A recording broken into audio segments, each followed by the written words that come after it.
नमस्कार। The visionaries की banking matters की चैनल एक बार आपसे फिर मुखातिब है और आज का हमारा शीर्षक है working capital assessment. Working capital assessment के कई तरीके हैं और आज जो हम ले रहे हैं वो है ऑपरेटिंग साइकिल मेथड यानी परिचालन चक्र पद्धति।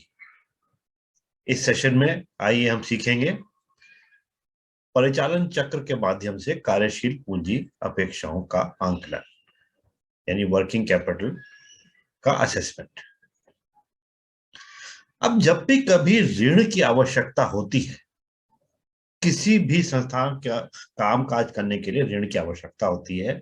ऋण या वित्त पोषण लिया जाता है दो चीजों के लिए। पहला होता है अचल परिसंपत्ति यानी फिक्स एसेट्स के लिए। पहले जब अचल परिसंपत्ति यानी फिक्स एसेट्स एस्टेब्लिश हो जाए, यानी कि जैसे लैंड है, बिल्डिंग है, कोई मशीनरी वगैरह है, जो भी कोई प्रोडक्शन करने के लिए जो चीजें चाहिए होती हैं वो एक बार एकत्रित हो जाए, उसके बाद कंपनी या फर्म एंटरप्राइज जो भी है वो उसके अंदर मैन्युफैक्चरिंग चालू करती है, यानी कि उत्पादन चालू करती है। जब उत्पादन चालू करती है तब चाहिए होता है हमको करंट एसेट्स, वर्तमान परिसंपत्ति। एक बार अचल परिसंपत्ति यानी फिक्स एसेट्स एस्टैब्लिश हो गए, चालू हो गए, तो उसके बाद कंपनी को जरूरत पड़ती है करंट एसेट्स की, यानी कि रोजमर्रा के कार्यक्रम करने के लिए, कंपनी को चलाने के लिए पैसे की जरूरत पड़ती है। इसको कहते हैं करंट एसेट्स का फाइनेंस करना। अब जब फाइनेंस दिया जाता है, वित्त पोषित किया जाता है, तो तीन तरीके हो सकते हैं। एक कि आवश्यकता जो है वित्त पोषण की, उससे पैसा कम दिया जाए। दूसरी है कि बिल्कुल सही मात्रा में दिया जाए। और तीसरा तरीका है कि आवश्यकता से अधिक वित्त पोषण हो जाए, अधिक। अब सही होता है तो बिल्कुल भाई बहुत बढ़िया बात है। अब हम देखेंगे कि आवश्यकता से अगर कम वित्त पोषण होता है तो क्या बुराई है?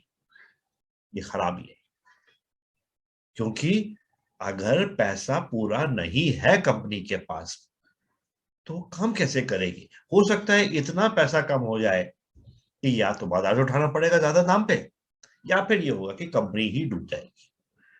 तो हमें आंकलन ऐसा करना है कि कंपनी को पैसा कम ना हो। उसके साथ साथ जब हम बात करते हैं अधिक वित्त पोषण की, ओवर फाइनेंसिंग की, ओवर फाइनेंसिंग भी उतना ही खराब है जितना कि अंडर फाइनेंसिंग। क्योंकि अगर ओवर फाइनेंसिंग करते हैं, आवश्यकता से अधिक वित्त पोषण करते हैं, तो उसमें कंपनी पैसे को इधर उधर ले जा सकती है, डाइवर्ट कर सकती है। जब पैसा डाइवर्ट हो गया तो वो उत्पादन में नहीं लगा, प्रोडक्टिव कैपेसिटी उसकी नहीं आई, तो फिर उससे जो आय आनी थी वो नहीं आ पाई, तो वो कंपनी उसके हालात के अंदर भी डूब सकती है। जैसे कि हम अक्सर देखते हैं कि बड़ी बड़ी कंपनियां हैं वो डूब गई क्योंकि उन्होंने डाइवर्जन ऑफ फंड्स किया था। अब जब हमने ये सोचा कि हाँ हमें वर्किंग कैपिटल को फाइनेंस करना है, तो उसके क्या क्या तरीके हैं? कई तरीके हैं। सबसे पहला है ऑपरेटिंग साइकिल मेथड, जिसके अंदर कि कौन कौन सा करंट एसेट कितनी कितनी देर के लिए हमें चाहिए, उसको जब करते हैं वो है ऑपरेटिंग साइकिल मेथड। दूसरा तरीका है सेल्स टर्नओवर मेथड। इसमें होता है कि जितनी भी प्रोजेक्टेड सेल्स हैं, जो हमने सोचा है कि जो टर्नओवर होगा उसके हिसाब से, बिक्री का टर्नओवर होगा उसके हिसाब से उसका एक प्रोपोर्शन, उसका एक अनुपात के हिसाब से फाइनेंस किया जाता है। तीसरा है मैक्सिमम परमिसिबल बैंक फाइनेंस। ये टंडन कमेटी के हिसाब से है, ये बाद में लाया जाएगा। और अंतिम तरीका है कैश बजट मेथड, जिसके अंदर कंपनी के पास कितना हाथ में नकदी है, नकदी के हिसाब से जो नकदी का कमी आएगी, शॉर्टफॉल आएगा, वो फाइनेंस किया जाएगा। तो आज हम लेंगे ऑपरेटिंग साइकिल मेथड। अब पहले तो ये देखा जाए कि भाई फिक्स एसेट्स तो कर दी फाइनेंस, अब हम कर रहे हैं करंट एसेट्स फाइनेंस। तो वर्किंग कैपिटल को हम फाइनेंस करते हैं। जब वर्किंग कैपिटल होता है तो उसके अंदर कौन कौन सी चीजें वर्किंग कैपिटल को बनाती है। सबसे पहली चीज जब प्रोडक्शन के लिए जाते हैं वो है कि हमको रॉ मटेरियल खरीदना है, कच्चे माल की खरीद, उसके लिए पैसा चाहिए। उसके बाद हमें कंपनी चलाने के लिए हमें मजदूरी देनी होगी, हमें बिजली की खपत होगी मशीनरी चलाने के लिए, और इस तरह की और अन्य परिचालन खर्च यानी कि ऑपरेटिंग एक्सपेंसेस होते रहेंगे। ऑपरेटिंग एक्सपेंसेस देखिए इसके अंदर आया ऑपरेटिंग एक्सपेंस। इसके बाद जब हमने रॉ मटेरियल ले आए और उसके ऊपर कामकाज चालू कर दिया, अब ये तो है नहीं कि 2 मिनट में चीज बनकर तैयार हो गई। जो प्रोडक्शन होता है वो कई कई हफ्ते कई कई महीने लेता है अपने अपने पद्धति के हिसाब से। तो उसके हिसाब से जो आती है बात, वो आती है वर्क इन प्रोग्रेस यानी कि अर्ध निर्मित वस्तुओं का वित्त पोषण। वर्क इन प्रोग्रेस फाइनेंस किया जाता है, ये भी वर्किंग कैपिटल का एक हिस्सा है। और कार्यशील पूंजी में जो सम्मिलित चीजें हैं उसके अंदर रह जाए, जब वर्क इन प्रोग्रेस हो गया कच्चे माल से, उसके बाद उसके अंदर निर्माण हो गया, अब वो हो गया तैयार माल यानी कि फिनिश्ड गुड्स। उसको भी फाइनेंस करना है, अभी तक बिका तो है नहीं, पैसा तो सारा जो है कंपनी का ही लगा हुआ है। अब उसके बाद क्या करती है कंपनी, उसको बेचती है तब पैसा आएगा। जब बेचेगी तो जरूरी नहीं है कि सब चीज नकद ही बिके, सब चीज कैश पे नहीं बिकती है। उसके अंदर goods sold on credit, sundry debtors जो है ये भी फाइनेंस करते हैं। विविध विविध देनदार, ये भी बैंक फाइनेंस करता है। तो हमने देखा कि जो कार्यशील पूंजी में जो सम्मिलित चीजें हैं वो है कच्चा माल, ऑपरेटिंग एक्सपेंसेस परिचालन खर्च, वर्क इन प्रोग्रेस यानी अर्धनिर्मित वस्तुएं, फिनिश्ड गुड्स यानी तैयार माल, और उसके बाद जो पैसा उधार दिया हुआ, जब तक वो पैसा नहीं आता हमारे पास तब तक वो भी फाइनेंस किया जा रहा है। अब हमने देख लिया कि कौन कौन सी चीजें जो है वो वर्किंग कैपिटल में आती हैं। अब ये आता है कि वर्किंग कैपिटल जब हमको उसको वित्त पोषण करना है, फाइनेंस करना है, तो वर्किंग कैपिटल साइकिल कहलाती है। वर्किंग कैपिटल साइकिल क्या है ये हम देखते हैं, जिसको ये कहेंगे कि वर्किंग कैपिटल चक्र के विभिन्न चरण। जब काम चालू होता है तो हमारे पास सबसे पहले हाथ में क्या होता है, सबसे पहले होता है हाथ में कैश यानी नकदी, कैश लेके चलते हैं। जब कैश हो गया हमारे पास, उससे फिर हम कच्चा माल खरीदेंगे, क्रय करेंगे, तो उसको कहते हैं परचेज ऑफ रॉ मटेरियल। वो रॉ मटेरियल भी जो हम परचेज करेंगे, कच्चे माल को परचेज करेंगे, हो सकता है हमें बाजार से वो कुछ दिन के उधार के लिए मिल जाए। तो जब तक वो उधार ही रहती है, जब तक हमने उसका पैसा नहीं चुकाया, तब तक वो हमारे वर्किंग कैपिटल के, हमारी जेब से पैसा नहीं गया, तो हमें उसको फाइनेंस करने की जरूरत नहीं। उसके बाद क्या फाइनेंस करना है, जब उसके अंदर लागत लगाई, बिजली लगाया, लेबर लगाया, मजदूरी लगाई, ये सब लगा के जब जब निर्माण करते रहते हैं तो उसको कहते हैं work in progress. Work in progress को भी हम वित्त पोषण करेंगे। अब वर्क इन प्रोग्रेस में सब हो गया, खत्म हो गया, अब वो तैयार हो गया, तैयार माल हो गया, जिसको कि हम कहते हैं फिनिश्ड गुड्स। फिनिश गुड्स अब तैयार हो गए, अब बिकने के लिए तैयार है। जरूरी थोड़ी है कि अभी हमने तैयार किया और अभी की अभी ही बिक गया, कुछ दिन रखना पड़ता है। तो जितने दिन तक वो फिनिश्ड गुड्स हमारे स्टॉक में रहेंगे उसको भी हमें फाइनेंस करना पड़ेगा। अब हमने भेज दिया, अभी बेचा, हमने कैश में भेजा है, नगद भेजा है, बेचा है, या उसको बेचने के लिए हमने उसको भी उधार भी दिया। अगर उधार दिया है, क्रेडिट में हमने उसको गुड्स सोल्ड ऑन क्रेडिट है, हमारे सन्ड्री क्रेडिटर्स आएंगे, वो भी हमारे फाइनेंस में आ गए। जब तक कि कैश हमारे पास वापस नहीं आ जाए, इसको कहते हैं कैश टू कैश साइकिल। जब कैश वापस, उसका पैसा हमारे हाथ में न जाए, तब तक फाइनेंस लगेगा। अब वो फाइनेंस चाहे बैंक का लगा हो चाहे वो कंपनी का लगा हो। लेकिन इसको कहते हैं वर्किंग कैपिटल साइकिल। कैश से चालू हुआ, कैश से रॉ मटेरियल आया, रॉ मटेरियल से वर्क इन प्रोग्रेस आया, उसके बाद फिनिश्ड गुड्स आ गए, फिर गुड्स सोल्ड और क्रेडिट आ गए, उसके बाद जब कैश आया तब हमारा पैसा वापस आ गया। यानी अब आगे फाइनेंस की जरूरत नहीं है, वित्त पोषण की जरूरत नहीं है। ये हुए steps in the working capital cycle. इन चरणों के साथ, इन स्टेप्स को किस तरह से हम फाइनेंस करते हैं वो हम देखेंगे अगले स्टेप में। अगला स्लाइड क्या बताता है? Steps in assessing working capital cycle. कैसे हम इसको फाइनेंस करेंगे वो अब देखते हैं। अब जब फाइनेंस के लिए बैंक बैठा हुआ है तो किस तरह से सोचता है, हमें यहां पे देखना है कि बैंक सोचेगा किस तरह से। शुरुआत क्या है? शुरुआत हम करते हैं कि प्रोजेक्टेड सेल्स क्या है, अनुमानित बिक्री क्या होगी कंपनी की। मान लीजिए हम कहते हैं 1 साल के अंदर एक्स अमाउंट की बिक्री होगी। अब बिक्री होगी तो उसके अंदर तो फायदा प्रॉफिट भी होएगा। प्रॉफिट थोड़ी हम फाइनेंस करेंगे, प्रॉफिट तो नहीं फाइनेंस करेंगे। इसीलिए हम कॉस्ट ऑफ सेल्स निकालते हैं, यानी अनुमानित बिक्री का प्रतिशत, कितना प्रतिशत उसका हमारा पैसा लगा हुआ है। ऑपरेटिंग कॉस्ट अगर मान लीजिए 80% है, 80% है, तो हम वो 80% तक ही हम अपना कॉस्ट मांगेंगे। वर्किंग कैपिटल हमारा 80%, 80%। तो ये तो हो गया हमें कितना करना है। अब कितनी देर के लिए करना है? क्या पूरे साल का पैसा हम फाइनेंस कर देंगे? नहीं नहीं नहीं, जितना लगा है। इसीलिए हम लेते हैं वर्किंग कैपिटल साइकिल कि कितने दिन तक हमारा कितना पैसा लगा हुआ है। जो पैसा लगा हुआ है बस उसी को फाइनेंस किया जाएगा। इसीलिए हम देखते हैं ऑपरेटिंग साइकिल जो है कैश टू कैश साइकिल है, उस वो कितना उसके अंदर म्याद लगती है, कितना वक्त लगता है। What is the length of the operating cycle, that is essential. अब देखिए हमने पहले जैसे बात की थी कि किस किस चीज के लिए कितना कितना पैसा चाहिए। सब तो हमें देखना पड़ता है पीरियड, कितना हमें अवधि, अवधि जिसके लिए धन की आवश्यकता है, हमें यह निकालना है किस अवधि के लिए धन की आवश्यकता है। उस अवधि के लिए हम पैसा देंगे और उतने ही रकम देंगे जो कि जरूरी है, ना कम ना ज्यादा।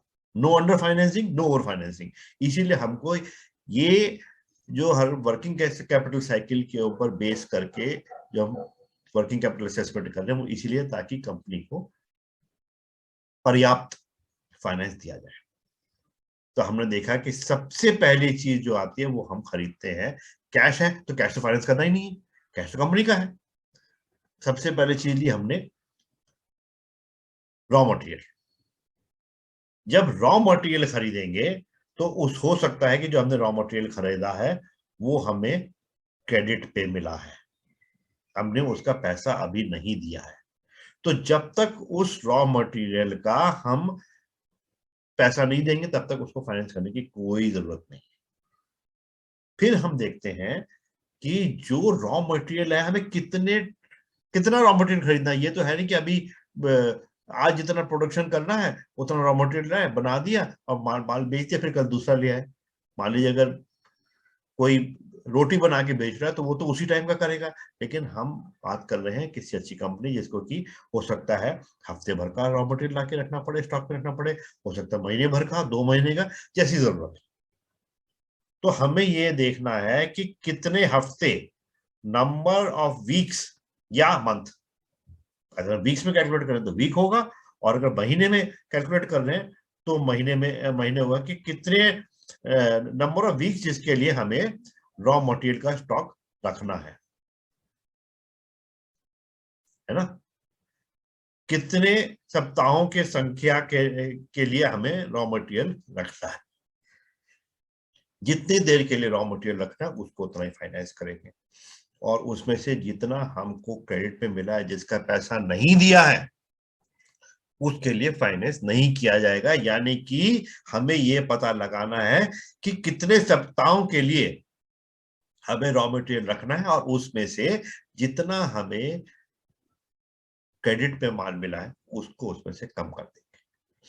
उसके बाद हमें देखना है कि हमारा जो मैन्युफैक्चरिंग का प्रोसेस है वो कितना टाइम लेता है। तो कितने हफ्ते या महीने के लिए वर्क इन प्रोग्रेस रहेगा, कितने सप्ताहों की संख्या जिसके लिए वर्क इन प्रोग्रेस के स्टॉक की आवश्यकता है, सप्ताह या महीना, जिसके अंदर कैलकुलेट करते हैं उसके हिसाब से उत्तर फाइनेंस दिया जाएगा। अब जैसे पहले बात हुई थी कि हाँ वर्क इन प्रोग्रेस हो गया, अब आ गए हमारे पास माल तैयार हो गया, हमारे पास तैयार माल हो गया और हम ले रहे हैं, हम इसके अंदर फिनिश गुड्स का स्टॉक कितने दिन तक हमारे पास तैयार माल पड़ा रहेगा बिकने के पहले, जितने हफ्ते या महीने रहेगा उसके हिसाब से उसको फाइनेंस करना पड़ेगा, क्योंकि पैसा तो अभी भी लगा हुआ है।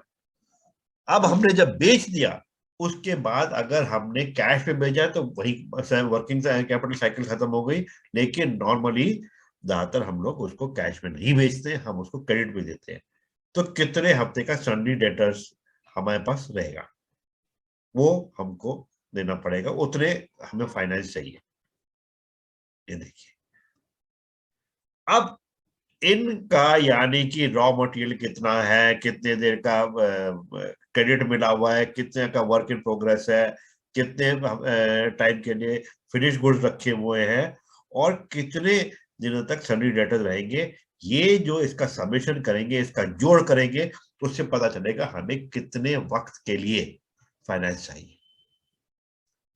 ये हमारी वर्किंग कैपिटल साइकिल कैलकुलेट होगी, कितने वक्त के लिए चाहिए उसका हम फाइनेंस करेंगे। और फिर कैसे करेंगे कि जितने वक्त के पूरे वार्षिक सेल निकालेंगे, एनुअल सेल निकालेंगे, उसमें से हम मान लीजिए आपका ऑपरेटिंग साइकिल आया, मान लीजिए 3 महीने का आया, तो साल में 12 महीने होते हैं, 12 महीने को हमें यानी कि 4 बार वो पैसा घूमेगा, तो जितना भी पूरे एनुअल रिक्वायरमेंट है उसका सिर्फ 1/4 लगेगा। ये होगी हमारी लिमिट।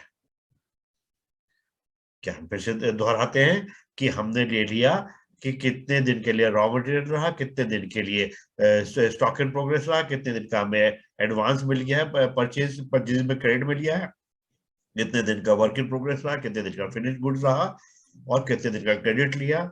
इसके जितने दिन का रहा, दिन, हफ्ते या महीने, उसके हिसाब से उसका अनुपात निकालेंगे, रेशियो निकालेंगे एनुअल सेल से और उतना फाइनेंस। ये है वर्किंग कैपिटल क्या। अब एक एग्जांपल ले लेते हैं। देखिए वर्किंग कैपिटल की साइकिल का आकलन कैसे करते हैं उसका एक उदाहरण दिया यहाँ। इसके अंदर देखिए हमने टेबल बना दिया है, इसके अंदर जो स्टेजेस हैं, चरण है, वो दिए गए हुए यहाँ पे, और कितने वक्त के लिए, तो इसमें हमने लिया यहाँ पे कितने महीने के लिए हमें पैसा चाहिए। तो देखिए पहले हमने सबसे पहले संचालन चक्र अवधि यानी कि operating cycle period, operating cycle का पीरियड क्या है, raw material plus work in progress plus finish goods plus सन्डी debtors. तो ये हमने ले लिया रॉ मटेरियल, ये ले लिया वर्क इन प्रोग्रेस, ये ले लिया फिनिश गुड्स और ये ले लिया सन्डी डेटर्स। मान लीजिए ये 4 महीने के लिए चाहिए, 4 महीने हमने डाल दिया। इसमें से क्या होगा, हमने पहले बात की कि हो सकता है हमें थोड़ा सा रॉ मटेरियल, कच्चा माल हमको क्रेडिट पे मिल गया है, तो वो तो हटा देंगे क्योंकि तो हमारा पैसा नहीं लगा। तो less average credit period available on purchase, मान लीजिए 1-1 हफ्ते का हमको मिलता है या 1-1 महीने का हमको क्रेडिट मिलता है, तो उसको हमने ले लिया 5 यहाँ पे और उसको माइनस कर दिया। देखिए यहाँ पे आया 1, हमने ले लिया 1 एग्जाम्पल के लिए कि 1 महीना लगा, 5 इधर लिखा, यानी कि एवरेज क्रेडिट पीरियड को हमने 5 ले लिया, यहाँ पे हमने उसको मान लिया कि इट इज 1। अब वर्किंग कैपिटल गैप क्या है कि जो जितने दिन के लिए पूरा उसकी वर्किंग कैपिटल साइकिल है उसमें से हम लेस कर देंगे, माइनस कर देंगे क्रेडिट रिसीव्ड। तो अगले कॉलम में ये देखेंगे working capital gap period is, यहाँ पे देखिए 1 + 2 + 3 + 4, यानी कि ये वाला आ गया, यहाँ पे देखिए ये 4 और इसमें से माइनस कर दिया हमने क्रेडिट रिसीव्ड। यहाँ पे देखिए 4 में से 1 गया 3, यानी कि 3 महीने का हमको क्रेडिट चाहिए, ये हमने यहाँ पे लिया है 3 महीने। अब वर्किंग कैपिटल की आवश्यकता हमने निकाल लिया कि 3 महीने की है। ये 3 महीने की बिक्री की लागत, 3 मंथ्स कॉस्ट ऑफ सेल्स। तो इसका फॉर्मूला क्या आएगा कि cost of sales into working capital gap period, जो यहाँ पे 3 महीना आया है, into 3 divided by the number of months in the year, साल में जितने भी महीने उसके हिसाब से। तो कॉस्ट ऑफ बिक्री की लागत को गुणा किया वर्किंग कैपिटल गैप की अवधि से और उसका भाग दे दिया जितने, अगर मान लीजिए महीने में कर रहे हैं तो साल को 12 से डिवाइड करना है, अगर मान लीजिए इसको हफ्ते में कर रहे हैं तो 52 से डिवाइड कर देंगे, दिन में कर रहे हैं तो 365 से 365 से डिवाइड कर देंगे, भाग दे देंगे। उम्मीद है आपको समझ में आएगा। चलिए ऐसा करते हैं, इसके बाद एक उदाहरण ले लेते हैं। आप ये देखिए, हमने एक उदाहरण ले लिया कि एसएससी का वर्किंग कैपिटल साइकिल का एग्जांपल है। इसके अंदर गिवन है प्रोजेक्टेड सेल्स 1000 है, ऑपरेटिंग एक्सपेंसेस कितने हैं, इसको लिया है 80% ऑफ सेल्स। यानी कि इसका मतलब ये हुआ कि जो हमारी लागत आएगी बेचने के टाइम पे, वो जितने में बिक रहा है उसका सिर्फ 80% की लागत आएगी, 20% हमारा प्रॉफिट आ जाएगा। तो हम जो 80% उसी को फाइनेंस करेंगे। अच्छा, जब हम फाइनेंस कर रहे हैं तो ये भी दिया होगा कि जब बैंक से फाइनेंस ले रहे तो बैंक 100%, 100% तो फाइनेंस करता नहीं, उसमें थोड़ा बहुत मार्जिन ले लेता है, स्टेक चाहिए ना बोरोवर का। तो इसीलिए मान लीजिए यहां दिया गया कि ये 25% है, मार्जिन 25% है। अब आगे क्या इन्फॉर्मेशन दी गई है, क्रेडिट रिसीव्ड ऑन परचेजेस, जो हमने कच्चा माल खरीदा है उसके लिए आधे महीने तक हमें पैसा नहीं देना। चलिए ये भी देख लिया। अब इसके बाद रॉ मटेरियल का स्टॉक कितने दिन का हमें चाहिए, हम जब मंगाएंगे तो हमने ये देखा कि हमें करीब 1 महीने का रॉ मटेरियल का स्टॉक चाहिए। इस रॉ मटेरियल को प्रोसेस करने के लिए, तैयार माल करने के लिए जो अवधि लगेगी वो लगेगी 1 महीना, वर्क इन प्रोग्रेस है 1 मंथ। अब बन के तैयार हो गया तो ये दिया गया है कि फिनिश्ड गुड भी हमने देखा है कि हमारे पास 1 महीने तक पड़े रहते हैं बिकने के पहले, और जब हम बेच देते हैं तो हमें पैसा मिलता है आधे महीने के बाद। इसको देखे लिया गया यहाँ पे वर्किंग कैपिटल साइकिल। पहले देखिए रॉ मटेरियल 1 मंथ, यहां से लिया ना, ये देखिए रॉ मटेरियल 1 मंथ, ये यहाँ आ गया, रॉ मटेरियल का स्टॉक रिक्वायर्ड 1 मंथ डाल दिया, वर्क इन प्रोग्रेस भी 1 मंथ दिया हुआ है, ये यहाँ पे 1 मंथ आ गया। 1 महीना फिनिश गुड्स, तैयार माल कितने दिन पड़ रहेगा, ये भी 1 महीना दिया गया है, ये देखिए ये यहाँ पे आ गया। सन्ड्री डेटर्स, हमारा जब हमने माल बेच दिया तो पैसा आएगा हमारे पास, वो अभी आधे महीने के बाद आएगा, हम यानी कि 15 दिन का क्रेडिट पीरियड दे दें तो सन्ड्री डेटर्स के अंदर से भी आधा महीना आ गया। यानी कि हमारा टोटल पीरियड जिसके लिए ये पैसा आउटस्टैंडिंग रहेगा 1 + 1 = 2 + 1 = 3 + 0.5 = 3.5, यानी 3.5 महीने के लिए ये हमें वर्किंग कैपिटल साइकिल है जिसको फाइनेंस करना है। लेकिन इसके अंदर एक चीज रह गई, वर्किंग कैपिटल साइकिल तो इतनी है, लेकिन क्या हमारा इतना पैसा लगा है, नहीं। जो क्रेडिट पे पैसा आया था, जो हमने परचेजेस किए हैं क्रेडिट पे, वो भी आधे महीने के थे हमारे पास, ये देखिए यहाँ दिया हुआ है। तो इसमें से जो वर्किंग कैपिटल साइकिल है, तो हमारे जो वर्किंग कैपिटल गैप है वो आधा महीना कम करके, यानी कि 3 मंथ्स का हमारा वर्किंग कैपिटल गैप आता है। हमारे फाइनेंस है वो 3 महीने के लिए लगे। ये अब हमने पता लगा लिया कि हमें 3 महीने का फाइनेंस चाहिए। चलिए अब आते हैं कितने 3 महीने का मतलब क्या हुआ। पहले बात हुई थी cost of sales, cost of sales दी गई है यहाँ पे, ऑलरेडी दी गई है 1000। तो देखिए वर्किंग कैपिटल रिक्वायर्ड जो है, जैसे बात की थी, cost of sales into working capital gap period divided by, ये पीरियड महीने में है तो डिवाइडेड बाय 12, क्योंकि साल के अंदर 12 महीने होते हैं। तो देखिए कॉस्ट ऑफ सेल्स आया, हमने यहाँ लगाया है कि प्रोजेक्टेड सेल्स 1000 है, 1000 के अंदर 80% है कॉस्ट ऑफ सेल्स, तो 1000 का 80% क्या हुआ, 800। ये देखिए आ गया 800। पूरे साल का जो कॉस्ट ऑफ सेल्स है वो 800 है। This multiplied with working cap period, working cap period ये है 3 महीने, इसको हम यहाँ लिया है 3 महीने, into 3 divided by the number of months, क्योंकि मंथ्स में हो रहा है, divided by the number of months in the year, 12 महीने होते हैं साल में। तो 800 × 3 डिवाइडेड बाय 12, ये होता है 3 डिवाइडेड बाय 12 इज 4, तो ये हो गया, ये दैट इज 1/4, ये हो गया 800/4। 800 को 4 से भाग देंगे तो वर्किंग कैपिटल रिक्वायर्ड इज 200। ये आ गया requirement of working capital gap. तो हमारा फाइनेंस क्या 200 है।